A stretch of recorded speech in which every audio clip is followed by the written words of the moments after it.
is there anything you would like to say to anyone who's listening to us? What would you say, man? I think just being honest with yourself. Hola a todos, hola a todos, hola a todos. Bienvenidos al podcast de los pintores, en donde estaremos hablando de los desafíos que pasamos como una compañía hispana en la industria de la pintura.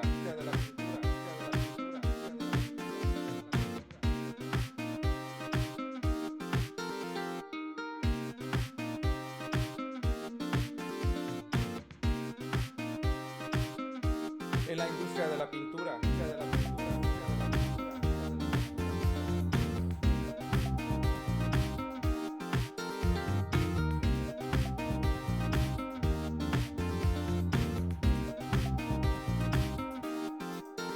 Hey everyone, thank you for having us. This is another episode of Los Pintores podcast. I'm Juan. And Jose. And today we have a very good friend. Please introduce yourself. Guest. And please, he's already telling us everything about what he's doing with his business. But please introduce yourself. Hey, I'm Christian Vale. I am the owner of the Paint Professor here in Central Florida, just north of Disney World.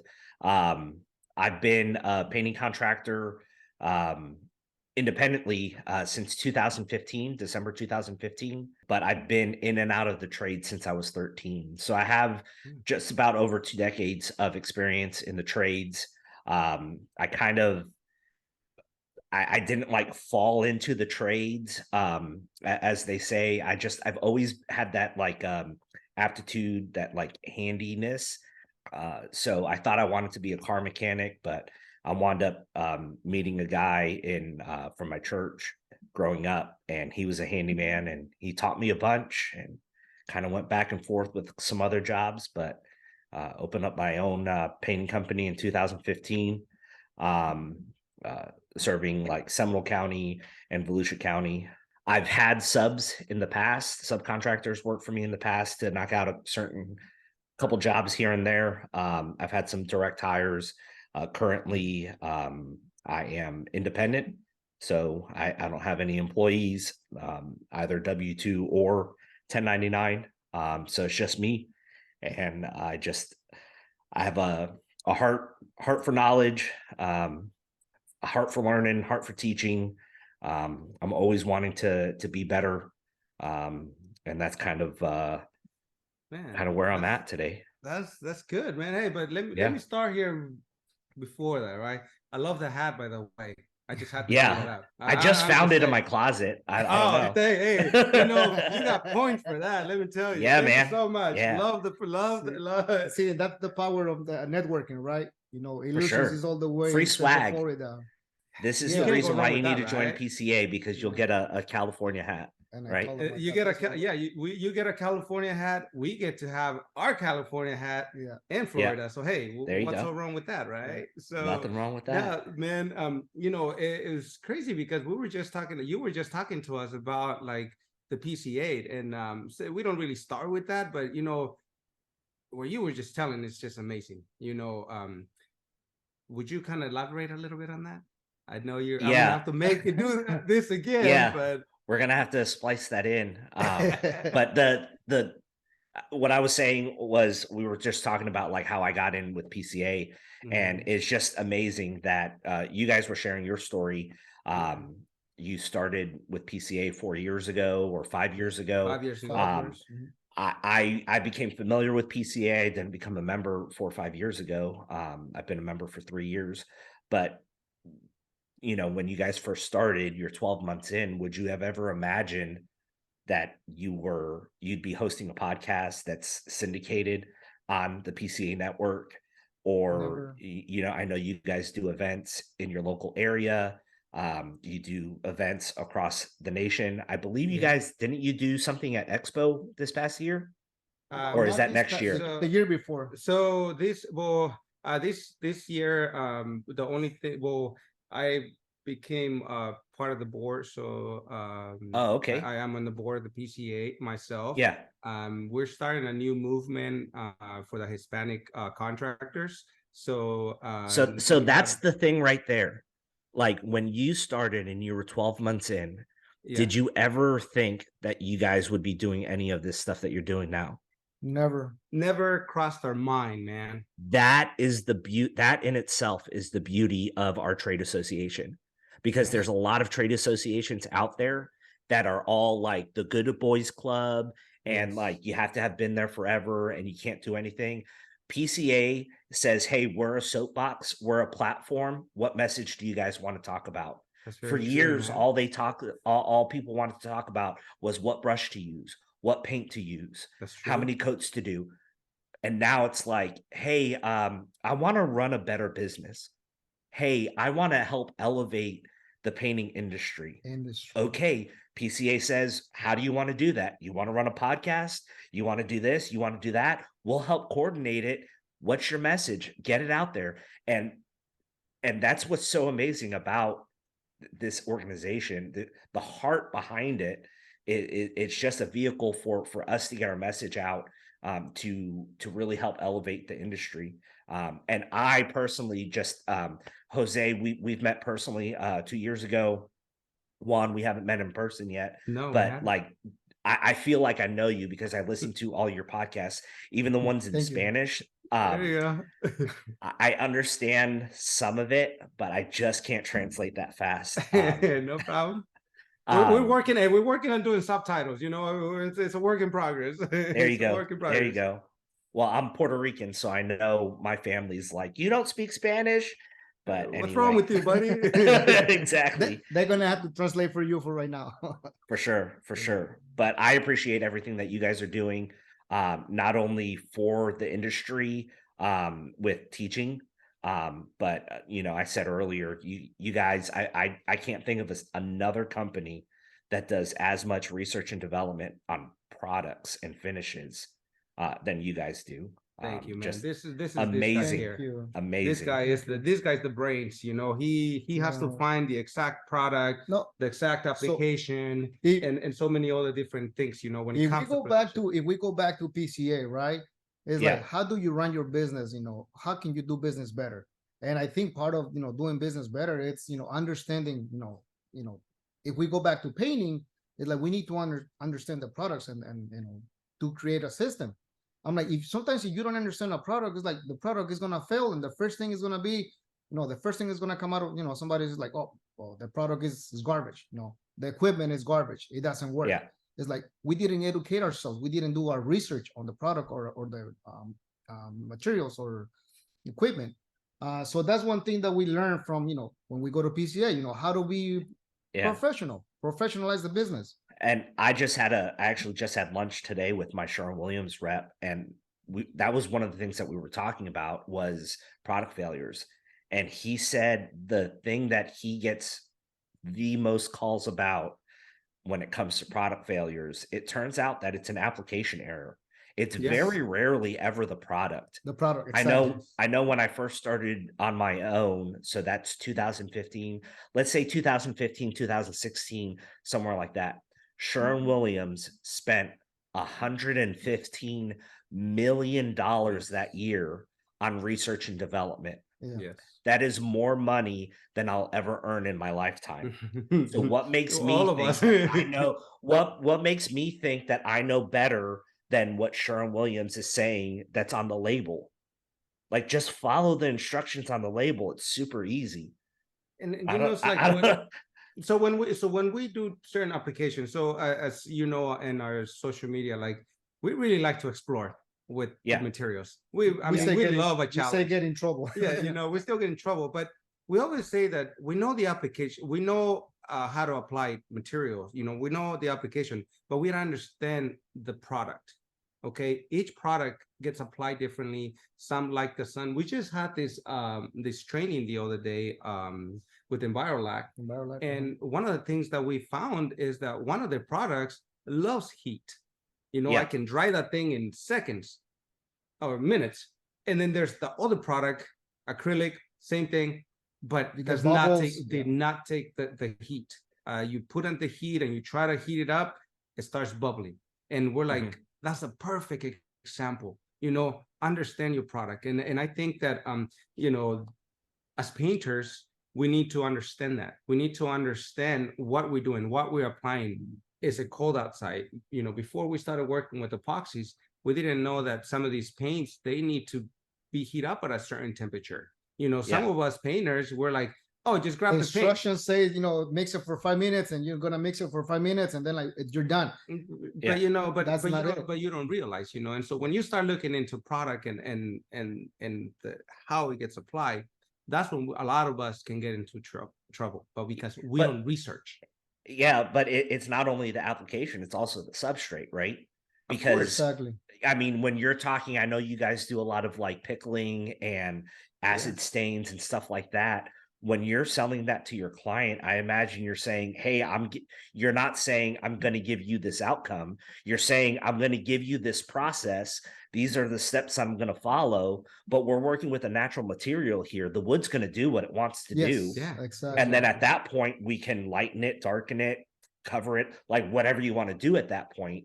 But I know, you know, working with, you know, Exterior Stain, Armstrong Clark, love their products. I got caught on with them, and that's how I had to communicate to my clients. Like, hey, let me do a sample piece for you if it's possible, and if it's not possible, do a sample piece. Like, I'm going to do this process, but the wood is going to dictate ultimately what we're going to do, whether we need more or less.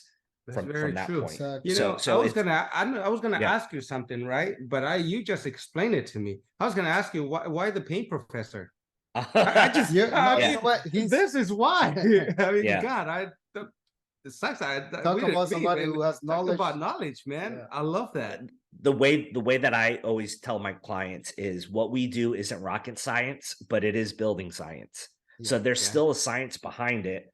And, you know, if you're going through doing minimal prep and just putting 2 coats of paint on or trying to mix primers, I had a contractor friend of mine. He's on the other side of the county, so I don't do work for him. But he's like, hey, I got a question for you. And he had issue with a product bubbling. And I guess somebody made a Franken primer by mixing all these primers because they didn't want to spend the money. And now they're putting the top coat on and it's bubbling up. And he's asking me what's going on. And it's like, well, and that's the reason why I insist with all of my clients. None of my clients provide materials. I provide 100% of the materials because I know where it was purchased. I know when it was purchased. I know how it was handled. Have you ever thrown paint in the back of the truck, you know, with no top over the bed of the truck? You put it in and then you just drive from the paint store to the job site, and then now like you have trash all in it because the top here, like you're in California, so I'm sure you know, but like it gets super hot over here. Today it was 98 degrees with a feels like temperature of 107. Wow. And it's like 70-80% humidity. Wow. Like going to the mailbox and coming back, you've already got like a little bit of sweat coming down right here. Like it's bad. It was a mission. It's just you can't get out of it, right? Yeah. But like that's gonna affect the paint too. Now you got to strain it. So somebody just threw it in the back of their pickup truck, drove home with it, and now they just created more work for me because now I have to do an extra strain on the paint because it's all chunky.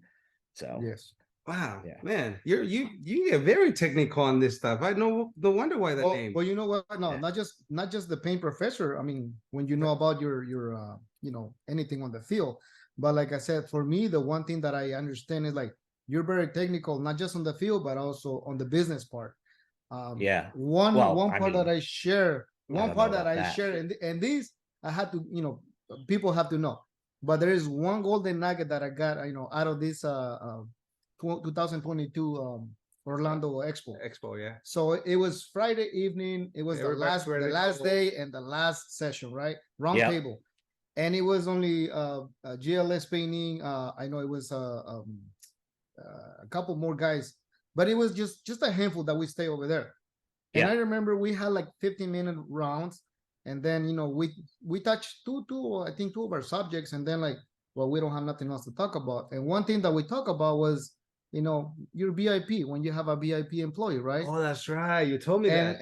And it's like, so I don't know if you remember, but Traction, the book Traction, you recommend me.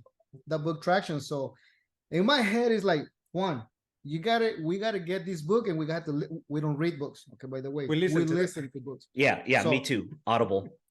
Yeah, exactly. That's So perfect. so I'm like, we have to listen to this book. So we started listening to this book, and it's like everything that you told me there during that session, because you were like, you opened my eyes, right? Everything that Right. you talk about there, when we got here and started listening to the book, it's like, wow.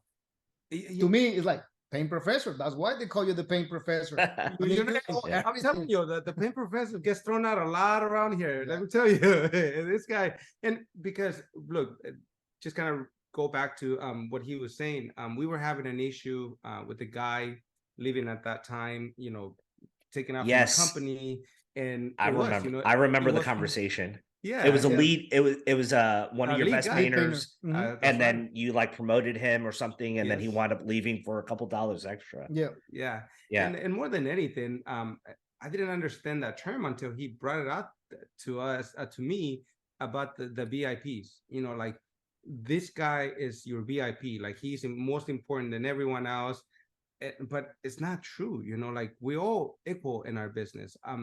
When you have a group of guys and one of them, like he says, is roaming one way and the other one's going the opposite way, you can never move forward. And that's what I remember from the Yeah, yeah. conversation. Yeah. He gave like, you had to be there, man. You had to be there. Yeah, I'm like, I sorry. think I don't know if this is like exactly what the conversation is, but there's this thing. So like I said, I've been in the trades for Yeah. a little over 2 decades. But I worked in restaurants. So I remember in like high school, I would work during the day, with the handyman, and then I'd work night shift at a restaurant, because I was trying to get a car. Yeah. Yeah. It was Fast and Furious days, so like There you go. you had to get Oh it, man. God. You Which one? You know what I'm Which saying? one was it? Which one was it? I really, really, really wanted an RSX. Okay. Mazda. Nice So taste. I wanted one of those with Yeah. a I want the VTEC sky. and all that kind of stuff. Oh, Yeah. we can do a whole different podcast on There that was a one. kid down the road. Well, I went to an automotive trade school Okay. my junior and senior year of high school, and there was a student there. He had an RSX, and it was amazing. And then there was a kid down the street. He had an RX-7, and that thing, man, it had a turbo on it that was the size of my head. It's like a Yes. T80 turbo or something like that. Oh, it was God, sweet. I remember those days of the Fast and the Furious, man. Yeah. I remember having Yeah. I couldn't afford any of that, so I had a little Honda Civic. I mean, a little Honda Yeah. Accord, and it wasn't the greatest, but hey, it's Yeah. the best thing I could have at the time, and That's it. I can relate to you very well, you know. Yeah. But you know what? But think what I this- was go where I ahead. was saying before we got on the Fast and the Furious was I know from my corporate experience working in restaurants, what happens most of the time is that people are promoted to their highest level of incompetency. Okay. Mm, People Yes. are promoted to their highest level of incompetency. We would have somebody who was doing grill, then and they were fantastic at grill, right? Then we'd move them to start dressing the burgers, or we'd move them to start doing milkshake, and then they flop. And then they would get frustrated and either leave, or now they're with a sour attitude somewhere else. Or we would get somebody who was good at all the different stations, and then we would move them to a manager position, or a supervisor, like a key holder or something like that. But that wasn't their talent. Their talent was just being on the line and cooking. So they would get promoted, or we'd have somebody who was a supervisor or key holder, and then we'd move them up to be a salaried manager just because they were willing to put up with the hours. But then they would flop. And the reason why they would flop is because we would take the person, an individual who at a certain level was the best at that position, and automatically assume that they were created for that next position. Okay. Now, while that may be the hierarchy and the ladder that you have to climb to get the experience, you don't have to be the best painter with a brush in your hand or the best sprayer with a gun in your hand to lead people. Yeah. Yep. That's very true. I know how many paint contractor or painting company owners do you guys know of that are fantastic businessmen, but they can't lay down paint to save their life. I seen a few. No, You that's see what very I'm true. saying? Yeah. But then there's yeah. a lot of good painters, and they're not a business person, Just craftsmen, but but they're Correct. just craftsmen. exactly. You know, so Correct. So ah, so that's- it goes both ways. So we're going to our highest. So there's I had this conversation with somebody in the industry. I won't mention names right now, Mhm. but a little while back, and we were talking about this. And I think for like you guys are a perfect example of what the future of the painting industry needs to be. Oh, wow. And this might be a little bit controversial or what have you, but I firmly believe this is where the industry is going to go. People need to start taking a litmus test and really be honest with themselves, because a lot of people will say that contractors will say that, oh well, sales leads is the hardest part of our industry, that's the biggest hurdle. Or a lot of people will say, oh well, it's finding the right people is the hardest thing. The biggest thing that's holding back our industry is ego. Yes. You know, it's very true. Yeah. God. Because we have people who were talented at what they did. They let their ego get involved, and most of them went on their own, and now they're running it, but they're at their highest level of incompetency.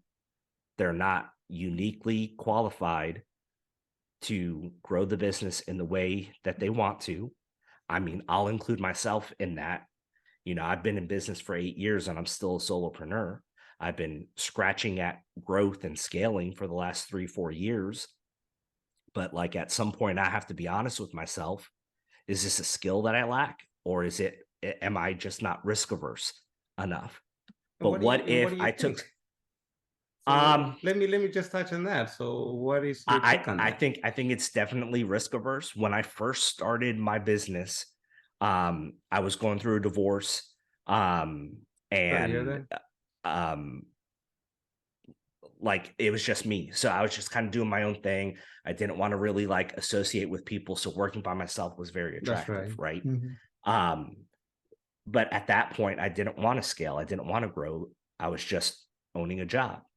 And then, fast forward a couple years, I met my current wife, and things just change. We start talking about having a growing family, and God blessed us with a son in last year.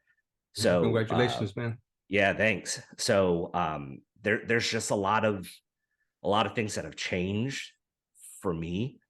I always thought I went from, I thought that if I would just paint faster, I would make more money. Mhm. And then I realized that if I valued myself more and I communicated that value to my clients and delivered on that value, that I would make more money.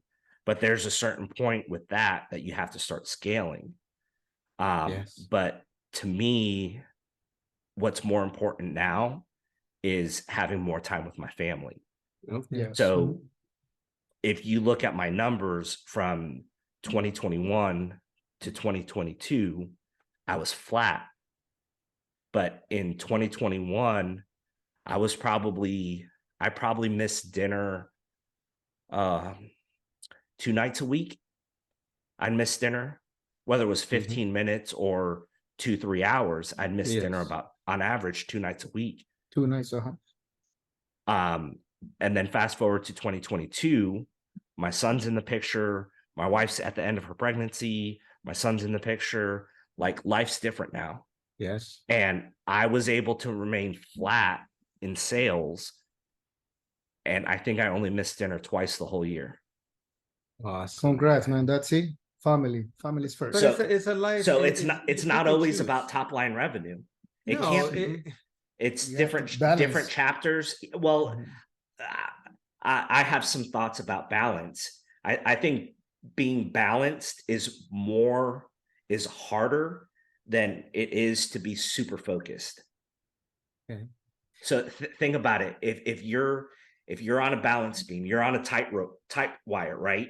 You're using every muscle in your body to stay balanced. Mhm. It's gonna be tough. Do that 24/7. You're God. gonna get tired. There ain't no way your leg's Yeah. gonna cramp up. But And you then know- then people wonder why they're so stressed out is because we're on that tightrope trying to stay balanced all the time.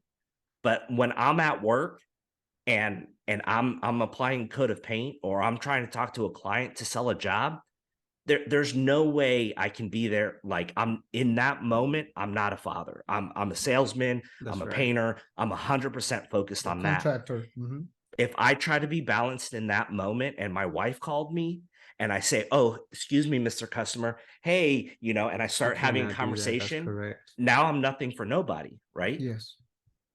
So like, I think overall for like the year being balanced, but trying to be balanced on a daily basis, like when you go to Expo, for example, that's something that you're doing to grow your business. That's true. Ultimately, Yes. further down the road, hopefully that'll make you a better husband or a better spouse, or provide more for your family or for your employees, whatever the case is. But in that moment, you're focused on the one thing. Let's make a deal. Let's learn something. What's the next step? So But I think it's I'm glad that you touched on this subject. I mean, let me tell you something. This is the most unique podcast episode we've had so far. We usually have like our setup to go, but I love the conversation we're having right now, and I'll tell you why. I think we all have different dreams and goals in our life, and you can stay focused, but at the same time, you get curveballs all the time. For What do sure. you do with those? So I do believe like in our life, we want to create a goal, like we want to have a goal or where we want to go. And then you got to create like a system of how you're going to get there, A plan. a plan. The problem is that the plan is never going to go as planned, like they say. There's Correct. always going to be something this way, that way. You got to be able to adapt. You got to be able to understand that, like, whatever it is that we're doing, you got to overcome the pressure. You got to understand that, like, we're not here on a race. We're not here. I just uploaded this thing where it says, like, it's a deadline. Yeah, it says it's a deadline. So by the time you're there, you're dead. Okay, no, That's you have to live your life. You sometimes you get up in the morning, you say, you know what, today I'm gonna do this, do that. You have your plans. You get a phone call, like you said, maybe your wife has something to do and it wasn't planned, there was an emergency. You have to plan it. You have to move around. Yeah. How that happens, no problem. Now your plans are going to back up a little bit. Your plan, but your goal is still the same. Yeah. You just have to be able to navigate that.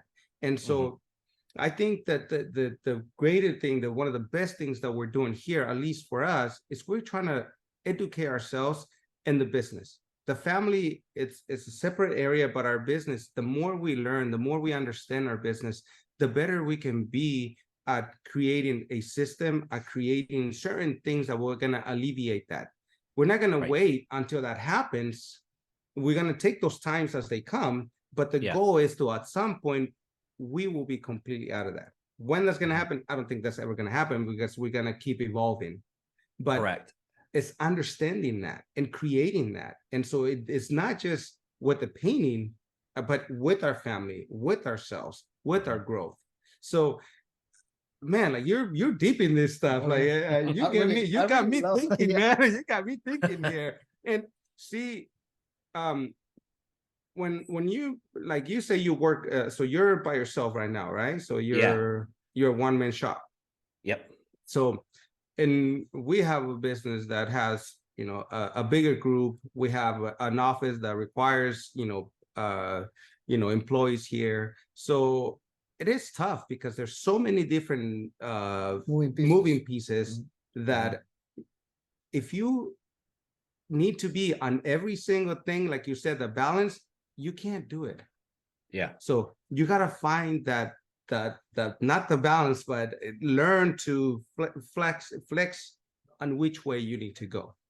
And so if you learn that right now, when you're doing it on your own, I think as you grow, then it's going to help you, because the minute you bring someone else, you already do it on your own. So now you can create that for that person. Am I sounding kind of like what you're thinking? Are you Yeah. trying to grow the business or Yeah. how? So sitting in this chair today with you, I can't answer that question. Oh, okay. But I mean, so in December, I wound up having a hernia operation. So I was out for a couple weeks. Oh, I couldn't shit. do anything. But I took advantage of that time to start working on my SOPs and just typing up different checklists and stuff like that. When I had my employees, my direct hires, I had a training regiment that we would take, whatever job was on the books at that time. And then I'd also, coordinate that with the trade best practice series and also the painter training from PCA, Yeah, that's right. which I thought was fantastic. Um, the feedback that I got from my employees on that was that they appreciated it because a lot of times, having been myself in construction for as long as I have, sometimes I take for granted the stuff that, or I just assume that, well, everybody knows what a Phillips head screwdriver is, or everybody knows what, a 9-inch half-inch nap roller looks like. Like you just assume those kinds of things. But like, those are the things that, like, when you're training somebody who's green, those are the things that they need. And it was nice because it kind of forced you to slow down and let them learn at their pace. It was kind of like a governor. So like they would say, whoa, whoa, whoa, too fast. Or it would teach them something that I hadn't taught them. And the best part was when they would come to work the next day and said, hey, I did the course that you told me to do. And they said exactly what you told me to do yesterday on this application or using this. So it reinforced the stuff that I was teaching in the field, and it was a really nice companion. So like, as far as like reinventing the wheel, I don't need to reinvent the wheel when it comes to training. I get that. I think right now my biggest hurdle, I have two hurdles. One is the ability to execute the plan, as far as like production. And then number two is just the way my lifestyle is right now.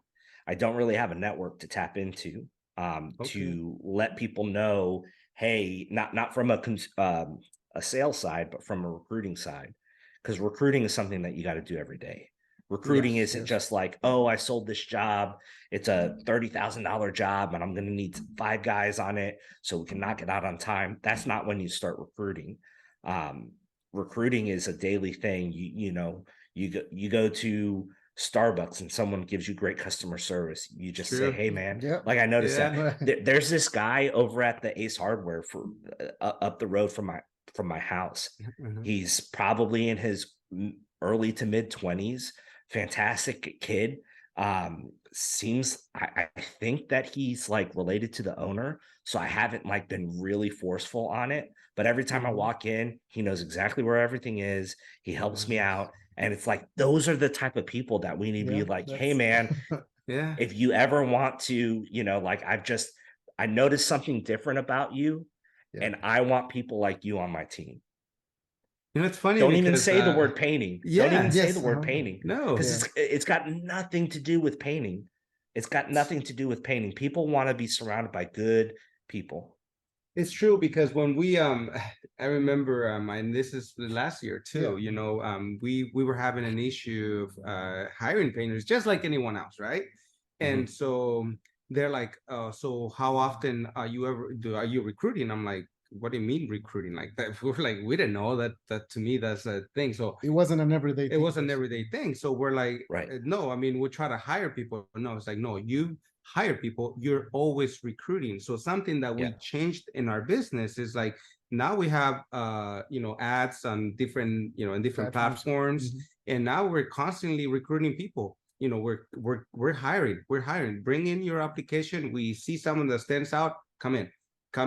Let's have an interview. Let's talk about it. And if you're the guy, perfect. Maybe one of my guys is not doing it. He's got to go, and you replace that. So you're constantly rebuilding your team, and And that's something that we did not understand before. And Well, it think has about- really changed. Think about sports. Just take a page from sports, right? Whether it's soccer, whether it's football or baseball. I'll use football because everybody knows the New England Patriots. They had a Yeah. dynasty going on, right? Yeah, that's And- right. And Bill Belichick, I've never seen any video of him in a game throwing a football or catching a football or tackling somebody. He was a coach. He was the leader, right? Yeah. That's where we are as the business owners. But not only did they have a roster, which is your frontline people, everybody in their right position based on their talents. You saw versus the Eagles, you do not want Tom Brady trying to catch a touchdown pass. It just That's right. doesn't work, right? He's good at throwing. Don't let him catch. Yeah. Catch. Yeah. So, like having people in their right positions, that goes back to what we talked about earlier about people being promoted to their highest level of incompetency. But then the things that we don't see with the New England Patriots is we all know the stars and all their names, but what about their depth chart? If Brady gets injured, who goes in after him? Yeah. If that guy gets injured, who goes in after him? Mhm. I mean, this has become such an issue in sports that they wound up having to change the rule that they can have, like, what is it, a fourth quarterback on the roster, but they're not allowed to play unless the other three strings get injured. Like, this is a big deal. But yet we run our painting company with our star athlete, our star contractor, That's right. our star painter at the top of the roster, and no one there to back him up, no one there to substitute. So that guy feels like he can't go on vacation, he can't take a day off, he can't go That's to right. the DMV, and then we wonder why he's burnt out. And that happens to us as So- business owners. Yeah. Because we want to do everything. We wear all the hats, and then what about when you're not there? What happens? Right? And again, Yeah. that was part of what I understood from or took from the book Attraction. Yeah. Basically what you said. Like basically we all are gonna be wrong. If we're in a boat, we all are gonna be wrong. If we said we're all gonna be left, everybody's gonna be wrong left. Yeah. Because and like you said, if you have a piece that is not working, a person that is not a team player, most likely we're gonna substitute him, for someone else that is gonna do it. Is gonna do the job. So I want to dig in. So most of the purpose of our podcast is to highlight on the different painters, the different companies, the different persons, that we meet in our journey, and I really find very interesting your character. We've talked to guys who talk about many different things, but you're in a very different level. You're in a level of You are like the paint coaching, professor. like I honestly That means a feel lot that- coming from you guys. I really appreciate No, it. No. it is- You remember I reached out to you a couple of times and I said, hey, Christian, I have a question about this. How would you do something like this? Or what about, even the book? I go back to the book because I'm like, dude, if I learn so much, about, having your team, Mhm. it's from you. No, and I think that's very great that we're having this, because maybe you need to not even paint, man. I mean, I don't want to see you painting. I mean, you got something so unique here that And God, special. there's so much people out there. There's so many painters out there who they just need to hear certain little things like that, because they're like, oh wow, that makes a lot of sense. And because we're those guys, we started painting and we've been painting for a long time. I mean, before we got introduced to the PCA, I mean, I owned the business since 2006. And so for 12 years, I mean, I was just being busy and not worrying about anything else in the business, and that was that. Now that I came across, a lot of, great business owners that explained to me different and a different perspective of the business, is that I was like, wow, like seriously, if you're telling me that if I do this, I will have these results, it's just mind blowing. And I really want you to understand that that's what you have. And it is so great that I feel that, man, I don't want to see you with the brush. I want to see you more at the Coaching, PCA. I want to see you being the coach because I want you to you be the have Bill knowledge, Belichick, man. man. Yeah, Yeah, you have a lot of knowledge, man. I'm serious. No, I mean, I, for I, real, man. Very I'd say real. my gift. My wife says I have the gift of gab, but I even from a young age, like in school and stuff like that, I was the kid that straight A student, never studied. They teach the lesson up front while they were trying to extend the lesson, so everybody could understand. I was already finishing my homework. Mhm. Like, I was just that kid. I'd ace all my tests, never study, and so that side works for me. But going back to like what I feel my struggle is I feel like in this moment I have so much to lose as opposed to when it was just me, and then I had my daughter on weekends, my oldest daughter. Mhm. I had her on weekends. Things are a lot different now that you own, a house and you have a wife and now you have 2 kids instead of 1. And, it's a lot different. So I'm So still it's the trying to, pressure, well, I think it's super important to know what you want Okay, that is and like very to true. really be honest, have an honest conversation with yourself. There's a book, it's called the Entrepreneur Equation, and it's by a lady Mhm. named Carol Roth. Let me look it up right now because I know you got good books, man. Yes, sir. It's a So, fantastic book. I think this book should be read before you read the E-Myth.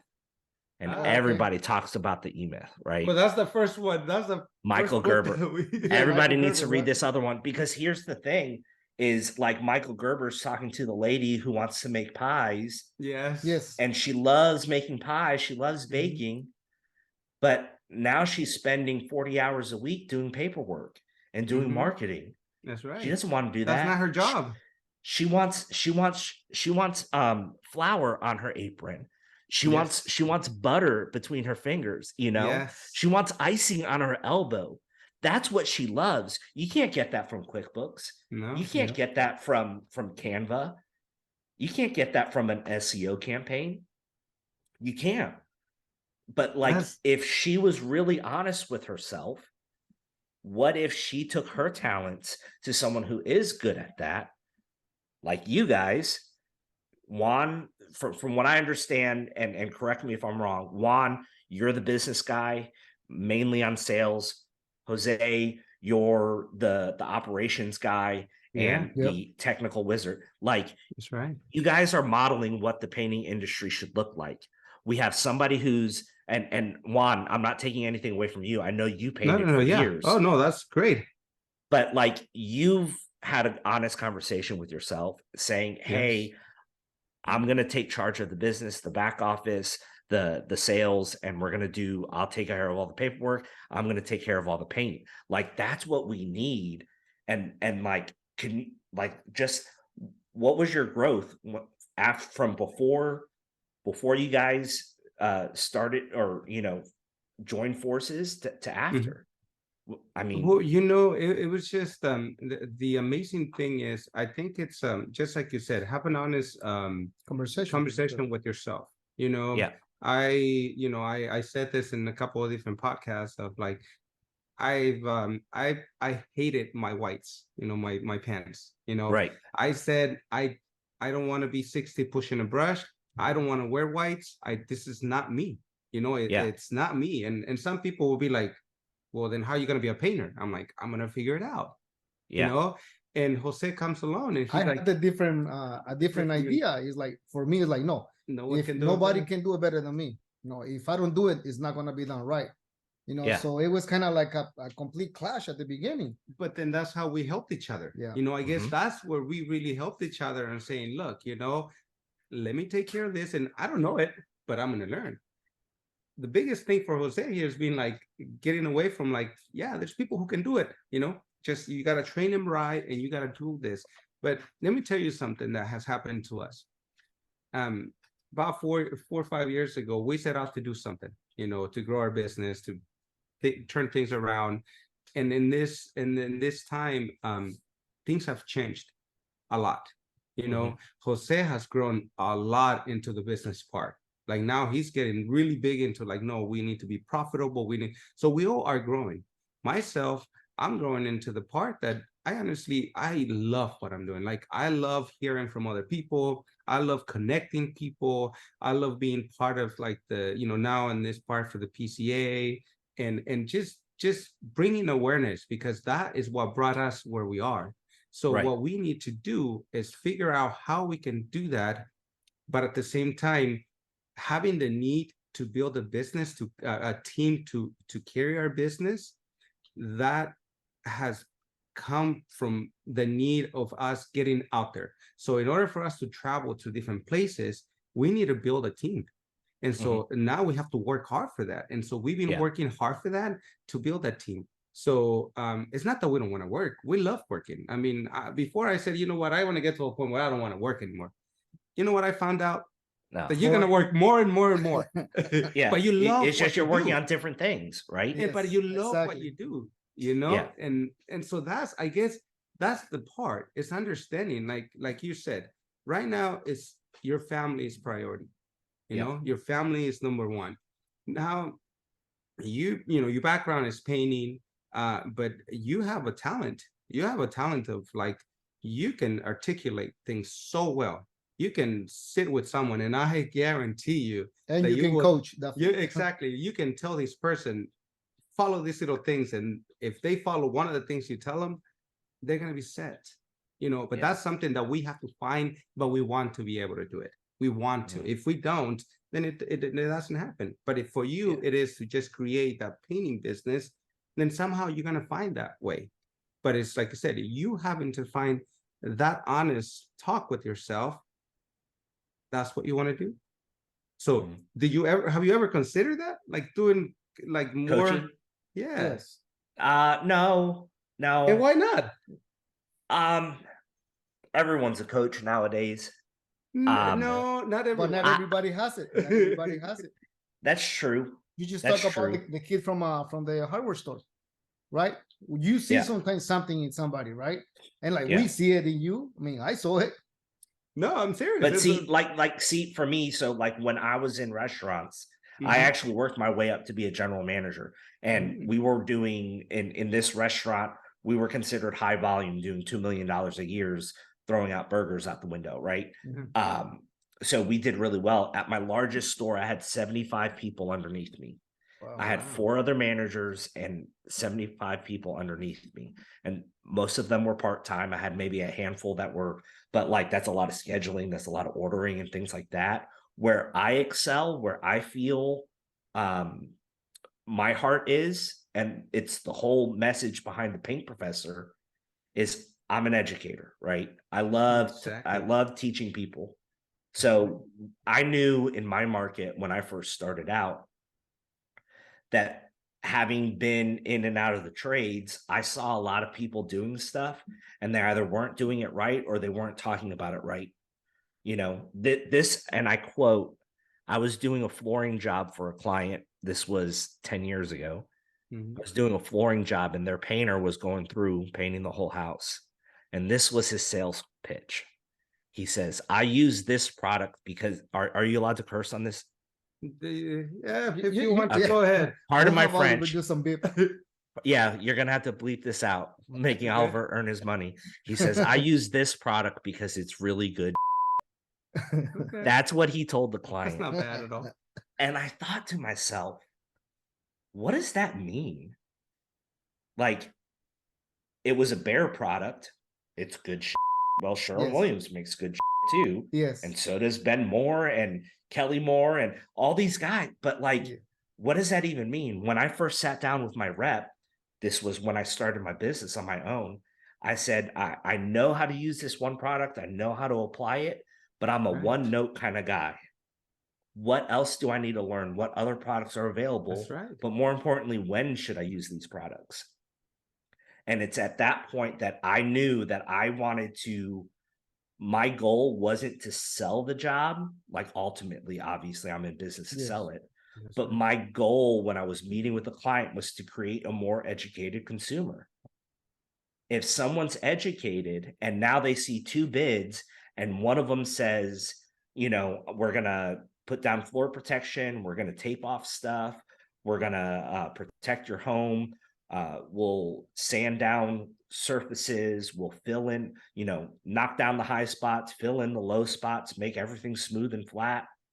And then we'll apply primer as needed, and then 2 coats of a premium product. Oh, and we're going to clean up when we're done. And they look at my price, but then they look at the next guy and he says, we're going to change the color of your wall and here's how much it's going to cost. Like, you know, one is not being a commodity. We're demonstrating value. We're trying to communicate an experience. That's right. And the other one's just a commodity. He's just changing the color of the wall. So no wonder you're going to go with the cheap guy, because all you care about is the wall color getting changed. But if you care about protecting the substrate, you care about having a beautiful finish, you care about something as simple as only getting paint on the surfaces that you want paint on, then you're going to go with a different bid. And that was my burden. That's been my burden as the paint professor. And when I had my direct hires, even when I had 1099s, I would go out and I'd buy them tools because I saw that they were using like the Pro Val, the purple cheap brushes, and then wondering why their cut in wasn't covering in 2 coats. Like, the hairs 'cause are you're all over using the wrong- place. it's awful. Like, I'll use a broom and Yes. I'll get a better finish than you will with that. So like, I'd go out and I'd buy them nicer brushes. Hey, here's a brush for each of you guys. Let me know what you think. Oh, wow, this glides so smooth. Or with my employees, you know, getting them their kits and stuff like that. So like, it even went into that desire to train went from the client only treating the clients that way, but then now I'm also wanting to communicate that to my employees and my Employees, yeah. subcontractors, you know. Wow. And so like, I think there's still ways for me to get fulfillment with what I do. And I love the craft. You know, I've built houses, I've done, you know, tongue and groove. We did this house over in one of the more rural areas around us, and there wasn't a single sheet of drywall in the entire house. The entire outside, it was a vertical shiplap that I milled on site, and we did it all around this 2-story house. Okay. All of the soffits were tongue and groove, and then on the inside, every wall, all the ceilings, the closet, everything was tongue and groove. And then the floors, we wound up milling our own floors for that house. Wood everywhere. Oh, wow. Oh, wow. So like, let me ask you something. Yeah. Let me ask you something. But you got me thinking here. I just want to get to the bottom of the paint professor, right? Yeah. What is the paint professor, or what does he have for this year? What's the goal for the next year for the paint professor, in the business wise? That's a good question. I think, see, it again, it's tough, you know. Yeah, It's tough to yeah. answer that. If Jose asked me that question, or I'm sure he did ask me that question in 2022, Yeah. when we were sitting in Orlando, you know, it would have been to scale, to grow, you know, $2, $3, $4, $5 million. Yeah. You know, even doing what I like to consider a higher level finish, taking really, really good care of my clients, and also being a one-stop shop, because I also do a ton of carpentry work. You know, just having that experience. But today, what I've realized is that it's, as far as training, it's a lot easier to train when you're pared down your services and what you offer. Yes. Focus on one thing. Correct. To the point that in 2022, out of the 25 projects that I completed, and these are like full house repaints, I'm not just talking about doing a single bedroom here and there. I rarely do stuff like that. Typically I'm doing a full exterior, full interior, you know, cabinet job and stuff like that. But in last year, I didn't do a single exterior paint job. Everything was interiors, Interesting. cabinet jobs. And then I had one exterior job that I wound up replacing a failed tongue roof ceiling, and I coated it with Armstrong Clark. And that was it. So like here I am, I'm laid up for my surgery in 2012. I'm looking at my numbers, interior paint, cabinet paint, carpentry, and then a big fat goose egg on exteriors. And I'm thinking to myself, okay, this is where I need to be. So I wound up say, okay, let's start spending money on, search engine optimization. Let's redo the website. I hire a company to do that because I'm not an expert when it comes to digital.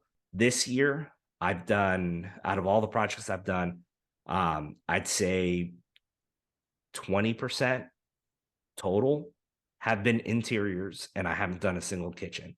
Wow. Everything's been exterior. So like now that I'm putting effort into the exterior or the interiors and the fine finishes, I'm not getting any calls for it. So it's just kind of, it's just weird how things work sometimes.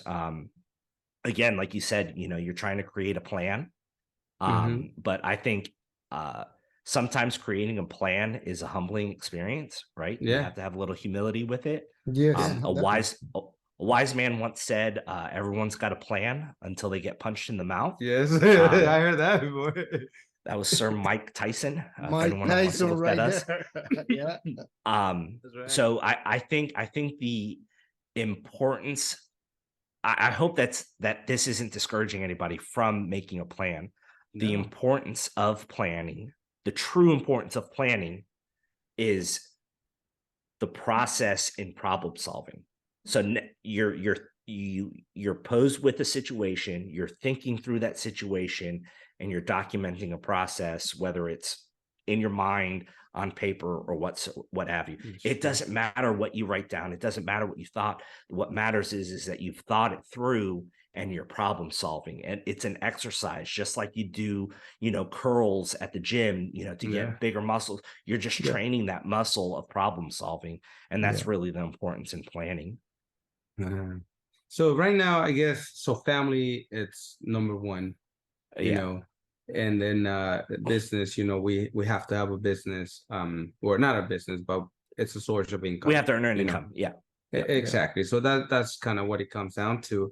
And for us, it's just important to understand, because we're all different. We all see life. For us, before, like, we had like, we wanted to get somewhere but didn't know how. Like, we had like we thought, like, I had I had a podcast earlier today with Brandon Pierpont, and one of the things I brought up to him is I did a webinar with Tom River. Tom River. You know who Tom River is, right? Contractor fight.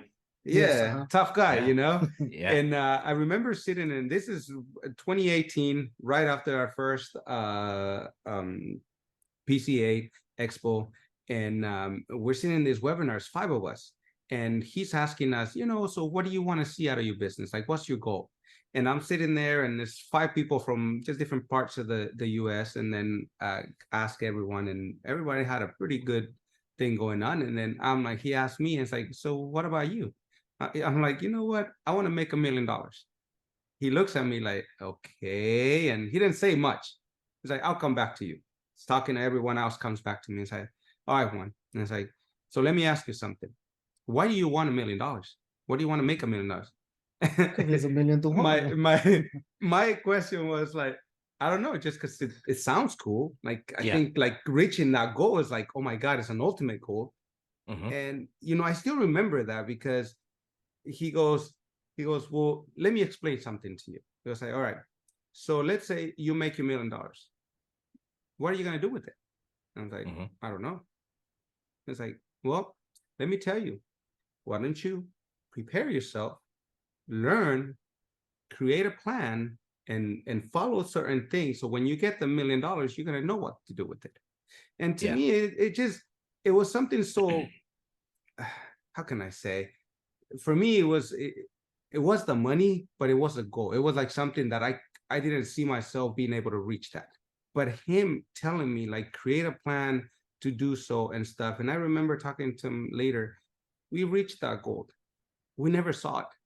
We Yeah. never saw the $1 million mark. We passed it, And I think we didn't see it. that was one of your questions earlier.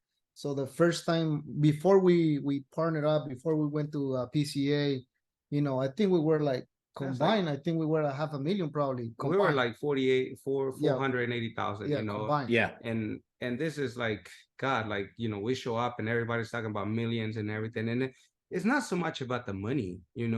It's more about the place where you are. But a certain mark, it does give you certain liberties to do certain things. When you reach a certain cap in your company, it allows you to do certain other things. And that's something we didn't understand in the past. But that's in our company. They're just think about our clients. A lot of us, we're working with more affluent people living in nice neighborhoods, gated communities, even, right? They have nice vehicles in the driveway. I have a tendency to do it just to kind of put things into perspective, but it really doesn't matter because it's based on a square footage. But I'm going to houses that are in my area on the wealthier side would be $750,000 and up. That's a lot of money by any means. Yeah. But if I'm going to someone's house and saying, I'm going to paint your $1 million house, and they're saying that they can't afford to spend $15,000 to apply 2 coats of paint to 18,000 square feet of wall space, like something doesn't add up. So like they may have a rich lifestyle, but are they really wealthy? Exactly. Like that should be a big red flag. But that's why it's good that Tom asked you that question, because what if you actually wrote down the things that you wanted to accomplish, the things that you wanted to achieve, your number of vacations, the vehicles you wanted, the type of house you lived, the school that you want to send your kids to, the ways that you want to pamper your wife. You wrote it down and you realized that you could do that all for 300,000 or 200,000. Yep. What does your business look like then? Yeah. No, that is very it's true. not, and you also got to look at, what are we keeping? That's very true. So a lot of these people, they're earning that money, but they're spending it. Exactly. $1 million companies, $1 million paint companies. I know a guy local. I don't really call it competitor because there's so much work down here. It's ridiculous. But we were talking, I was trying to talk numbers, and I just listened to a podcast where somebody was saying what the industry averages are. And I was like, oh yeah, where are you at? And yada, yada, yada. And he's $1 million company scaled down from 1.6, cause he's getting towards the end of his career. And we were talking and I was like, oh, what are you guys profiting? Like, what's your percentage? What's your materials cost?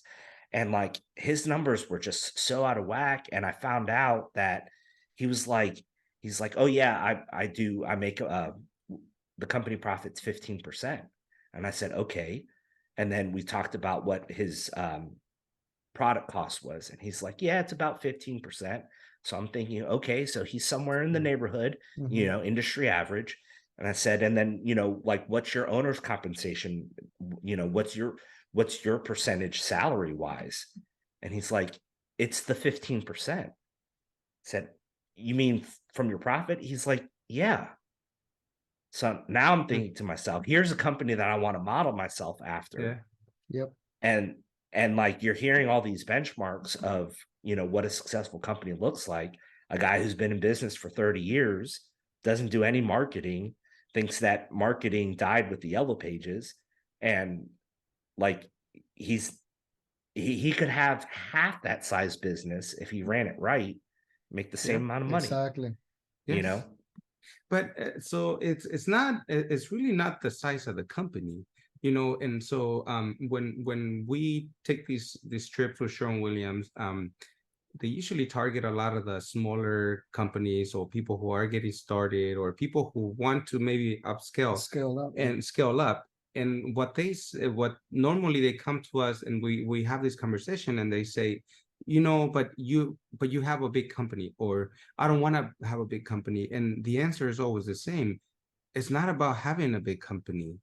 It's having the right process, the right systems, so that you have the right profits and that you have the right time for you. Have a So life. Yeah. you can have, I mean, you can have a company that's making, like you said, $500,000, but it's ran so well, you're taking 40% home. It's So if not you can taking do your life.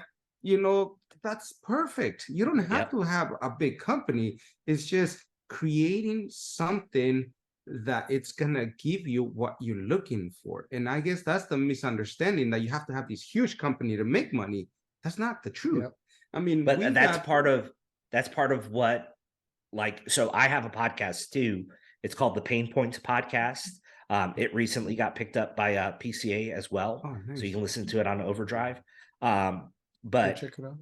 the whole heart behind that podcast was to kind of like talk about the problems that I've had, the problems that I'm facing.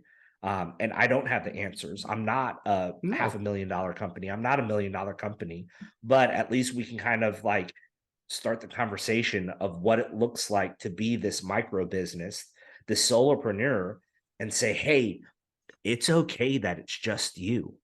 There's nothing wrong with that. You do not have to run a multi-million-dollar painting And that's company exactly. to be That's successful, so true, my man. because success is up to you, not Yes, what sir. anybody else says, right? And that's something that I struggled with for so long.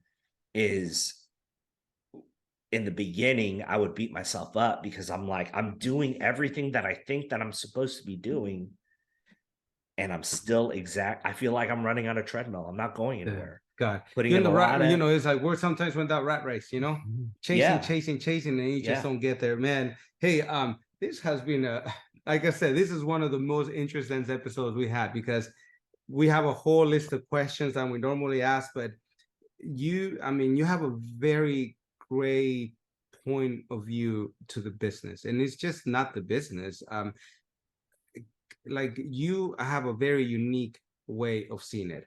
I don't see And to you explain pushing and to it and to explain it. explain it. Mhm. I don't really see Thank you you. pushing the brush. I really see you educating more people like us. Why? Because I feel that with the knowledge you have, people would just understand what is it in their business that they need to do. You don't have to tell them what they need to do. They will understand it in their mind, just the way Right. you explain it, by explaining your experiences. I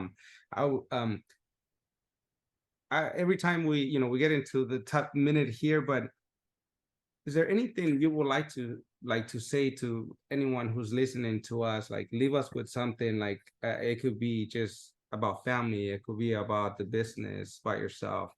What would you say, man? I think just being honest with yourself, because and I've also had this conversation with other contractors, is they wind up getting into they wind up hearing everybody else's rhetoric, that they forget to listen to their own. That's true. Yeah. My success is not dependent on you guys, and your Mhm. success is not dependent on me. Yeah. And you guys, you have probably what, 15 painters for you right now? Have a little Somewhere more around than there? that. A little Yes, more yeah. than that. So 15, 20 painters, like, that's fantastic. Is that how you're going to sustain forever? Well, at least for now. You could grow, you could cut down a little bit, and that's fine, as long as you're defining that success and getting that goal that you want. For me right now, I'm a solopreneur. It's just me, because I'm kind of like doing a lot of stuff. Right now I'm doing a historical restoration in one of the historic districts in my area. So I had to get RRP certified, and it's a lot of carpentry, a lot of wood rot, like tearing, doing some spots where I'm having to like back up and reinforce the framing, and, just tons of wood repair, lots of wood damage. And like, I can't train that. Yeah, So like, true. I'm good holding off on that for now. But just like being honest with yourself, and understanding what your level of success is, what success means to you, and then just reverse engineer from that. You know, if you want to take home, $60,000 a year, and that's going to lead your lifestyle, then reverse engineer and like enjoy life, man. Or if you're gonna, do this, put the right people in place. Right now, I probably the best bit of advice that I can give is hire to your weaknesses. It's true. Because That is very true. we are in such a fast-paced world. Like, I don't know what the exact statistic is, but if you look up the amount of video that is uploaded to just YouTube on a daily basis, it's like years. Every day or every hour, there's years and years and years of data being uploaded. So there's so much information out there, too much. And we are such a breakneck speed with everything that we're doing. It's impossible for one person to think that they can do it all anymore. You just can't. You just can't. The market is moving faster than that. So you have to hire around your weaknesses. If you love doing sales, then hire a production manager. If you love being on the brush, hire a sales manager, right? If you like sales, but you don't like the digital marketing, then pair up with a digital marketing company. Or if you like the marketing aspect, then hire someone to run your sales and get you leads. Like, just think about those types of things, and just, that's how you build a team. Like, we can't do anything alone anymore. It's all about a team. It's all about You know a team. what? Thank you, man. I really feel that you're gonna resonate with a lot of people. You really, there's I'm sitting here and I'm literally learning a lot. And like I said, the minute we think that we know it all, then we're done. then we're in trouble. Yeah. But Yeah. I think something that you have is you have a very unique skill, and you are more personal, so we definitely would love to keep this going. There's going to be a second one to this. Trust me, this is very good. Thank you so much for taking the time with us, man. My pleasure. It was great. It was an honor being you, on your podcast. No, thank you. And then, Thank you. please, now I gotta listen to yours. I definitely gotta listen to yours. Have to But check it out there. Yeah. thank you so much, man. I know we're gonna be in Florida shortly. I know we're gonna be there a couple of times this year. So I definitely gotta come and see you. Over there. Definitely hit me up. And I think Expo's going to be in Orlando this year. Yeah, or in Orlando. 24. Yes. So yeah, I'll definitely be there. We're doing the Hispanic PCA Expo 2 in September. So I'll definitely hit you up for that. So we're trying to organize that as well. But no, thank you. I'm gonna reach out to you because we're looking for people to talk and kind of bring some stuff, and I think you fit perfectly in there, man. Yeah, my pleasure. Thank you so much. Anything I can do to help. It's good seeing you, Jose. My man. Thank you, Juan. Good seeing you, Christian. Awesome, man. Great meeting you, my brother. Thank you. Thank you, guys. Have a great one. All right.